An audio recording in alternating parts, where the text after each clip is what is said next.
మహిళలు అన్ని రంగాల్లో ఉన్నతంగా రాణించాలి. చీఫ్ విప్ జీవి ఏపూరు మండలం ముప్పాళ్లలో రాష్ట్ర స్థాయి సంక్రాంతి ముగ్గుల పోటీలు విజేతలకు బహుమతులు అందజేసిన చీఫ్ విప్ జీవి ఆంజనేయులు మాజీ ఎమ్మెల్యే మక్కిన మహిళలు సాధికారత సాధిస్తూ అన్ని రంగాల్లో రాణించాలని ఆకాంక్షించారు.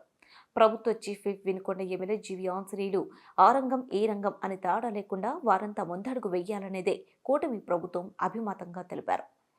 సంక్రాంతి సంబరాల్లో భాగంగా ఏపూరు మండలం ముప్పాళ్లలో బుధవారం నిర్వహించిన రాష్ట్ర స్థాయి ముగ్గుల పోటీలకు విశేష స్పందన లభించింది.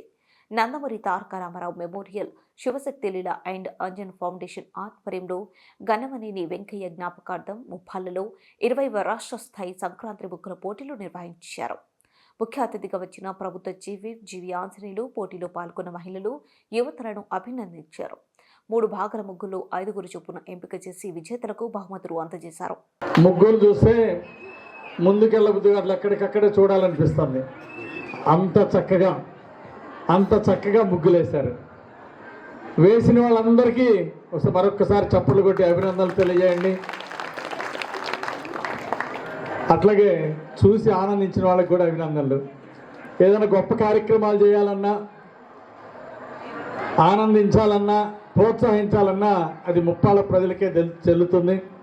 ఈరోజు రాష్ట్ర కబడ్డీ పోటీలు అనేక సంవత్సరాల నుండి కబడ్డీ పోటీలు నిర్వహిస్తున్నారు. రైతు మిత్ర టోర్నమెంట్ పేరుతోటి. మరోపక్క 20 సంవత్సరాల నుండి ముగ్గురు పోటీలు మన నియోజకవర్గంలోనే నంబర్ 1గా మొదటి నుండి నిర్వహిస్తున్నటువంటి రాపర్ల జగ్గారావుకి నేను ప్రత్యేక అభినందనలు తెలియజేస్తున్నా. ముఖ్యంగా ఈరోజు చంద్రబాబు గారి ప్రభుత్వం వచ్చింది. అందరూ కూడా చంద్రబాబు గారు ప్రభుత్వం గెలిచారు. 93% మెజార్టీ సీట్లతోటి 164 సీట్లతో బంపర్ మెజార్టీతో ఎన్డీఏ గెలిచింది. అంటే చంద్రబాబు గారు ముఖ్యమంత్రి అయ్యారంటే ఈ రాష్ట్ర ప్రజలందరూ కూడా చాలా మంచివాళ్ళు. ధర్మానికి అధర్మానికి తేడా తెలుసుకున్నారు, మంచికి చెడుకి తేడా తెలుసుకున్నారు. చంద్రబాబు గారు లాంటి మంచి వ్యక్తి, అలాగే పవన్ కళ్యాణ్ లాంటి వ్యక్తి, ఉప ముఖ్యమంత్రి గారు, నారా లోకేష్ గారు లాంటి యువ నాయకులు ఈ రాష్ట్రానికి చాలా అవసరమని ప్రజలందరూ కూడా భావించి అండగా నిలబడ్డారు. గతంలో చూసాం, ఎమ్మెల్యేలు అరాచకంగా తప్పుడు కేసులు పెడతా ఉంటే ఎట్లా ఉందంటే వాళ్ళది ముగ్గులు తొట్టడానికి వచ్చిన వాళ్ళ మీద కూడా కేసులు పెట్టే పరిస్థితి అన్నమాట. మంచిని మంచి, చెడుని చెడు అని చెప్పేటువంటి వాక్ స్వాతంత్రం కోల్పోయారు జగన్మోహన్ రెడ్డి గారి పాలన. ఆ కసి అంతా ఎంతైతే అణచివేశారో, ప్రజల్ని అభద్రతా భావానికి లోనయ్యారో అంత గట్టిగా చెంపకబెట్టి వాయించారు.